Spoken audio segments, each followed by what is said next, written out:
3 साल कितने ही टाइम से मैं रेगुलरली वर्कआउट कर रहा हूँ एंड एज अ न्यू भी जिसके पास कोई गाइडेंस नहीं था, यहाँ से यहाँ पहुंचने में मुझे 2 साल लग गए। एंड फिर मुझे कुछ ऐसा पता चला जिसकी मदद से मैंने केवल होम वर्कआउट करके ही अपने फिजिक को यहाँ से यहाँ ले जा पाया, वो भी केवल 1 साल के अंदर। और क्या है वो मिस्टेक्स जिन्हें आप रेगुलरली करते हो और उसके कारण आपकी कभी भी एक अच्छी एस्थेटिक फिजिक नहीं बनेगी और आप 99.9% लोगों की तरह जो जिम जाना शुरू करते हैं बीच में ही सब कुछ छोड़ दोगे। एंड आई ऑलरेडी नो कि आप टॉप 1% एक्सेप्शनल माइंडसेट वाले लोगों में से एक हो, तभी आप किसी माइंडलेस कैट वीडियो की जगह ऐसी वीडियो को देख रहे हो। And I want you to become that top 1% physically as well.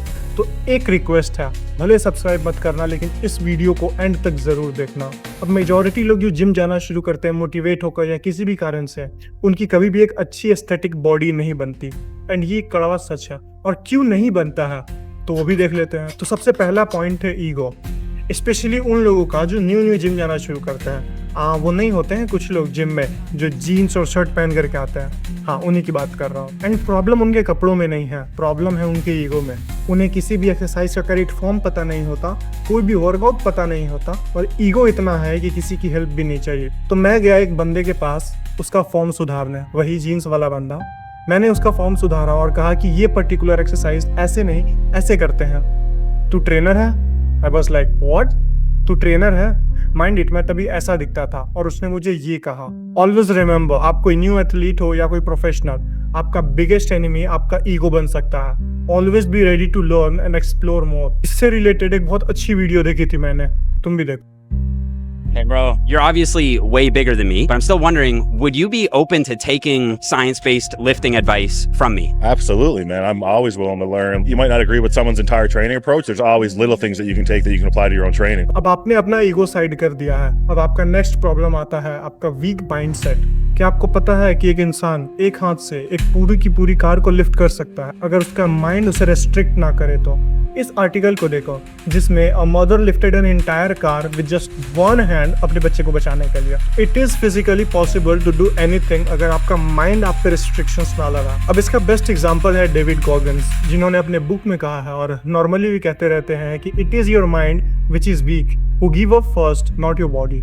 आजकल तो ज्यादातर लोग जिम में जानते ही नहीं है कि मसल फेलियर क्या होता है, उस तक कैसे पहुंचते हैं और उसका पेन कैसा होता है, क्योंकि कोई उस लेवल तक पुश ही नहीं करना चाहता है। आप खुद नोटिस करना कि आपके जिम में ऐसे कितने लोग हैं जो एक्चुअली में अपने मसल्स को फेलियर तक पुश करते हैं। शायद इक्का दुक्का लोग आपको दिखेंगे। और मेन प्रॉब्लम ही यही है, people are afraid of pain. लोगों को दर्द से डर लगता है। I don't like working out because it hurts. You don't like working out? Because it hurts. You know? Oh, little boo boo. You need somebody to help you with working out because it hurts. Oh. Guess what, buddy? Everything in life hurts. You're a man. Getting in good shape is gonna hurt. Going through rejection is gonna hurt. Learning how to make money is gonna hurt. अब आपने अपने ego पर भी control कर लिया और failure तक push भी करने लगे। अब नेक्स्ट प्रॉब्लम बन करके आता है सोसाइटी।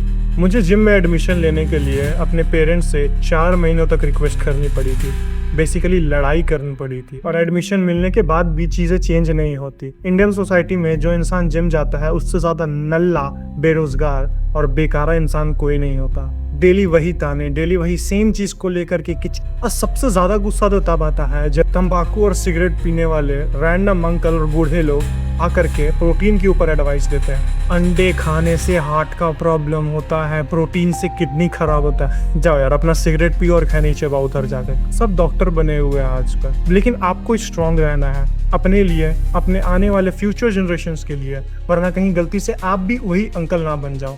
अब आप सोसाइटी से लड़ ही रहे होते हो, तभी एक और प्रॉब्लम पीछे से आकर के खींच के एक थप्पड़ लगाता है, गरीबी। अगर आप लड़ कर सब कुछ कर रहे हो, आगे बढ़ रहे हो और गरीबी आपको आपकी औकात दिखा दे। 2 साल जिम जाने के बाद मुझे छोड़ना पड़ेगा फीस की कमी के कारण। अब क्या ही कर दूंगा ना, कुछ भी नहीं कर सकता हूँ। एंड ये पॉइंट बहुत इंपॉर्टेंट है। तो बॉडी बनाने के लिए स्ट्रॉन्ग माइंडसेट तो चाहिए ही, देखिए उससे भी ज्यादा नीड होती है स्ट्रॉन्ग फाइनेंसेस की। अभी आप इधर हो और ये आपकी प्रॉब्लम्स है यहाँ पर। जब आप इन प्रॉब्लम्स को पार करके इस साइड पहुंचोगे तब आप एक रियल मैन बन चुके होगे। एंड एक रियल मैन का डेफिनेशन सिर्फ बॉडी बनाना नहीं होता, आपको हर एक चीज में स्ट्रांग होना पड़ेगा। फाइनेंसेस, बॉडी, माइंडसेट, हर एक चीज से स्ट्रांग होना पड़ेगा। एंड इस चैनल पर हम ना केवल पैसे या ना केवल लुक्स या ना केवल माइंडसेट का बात करते हैं, ताकि आप हर तरीके से ग्रो कर सको। तो जाओ और लग जाओ काम पर। Thanks for watching, see you in the next one. I love you all, bye.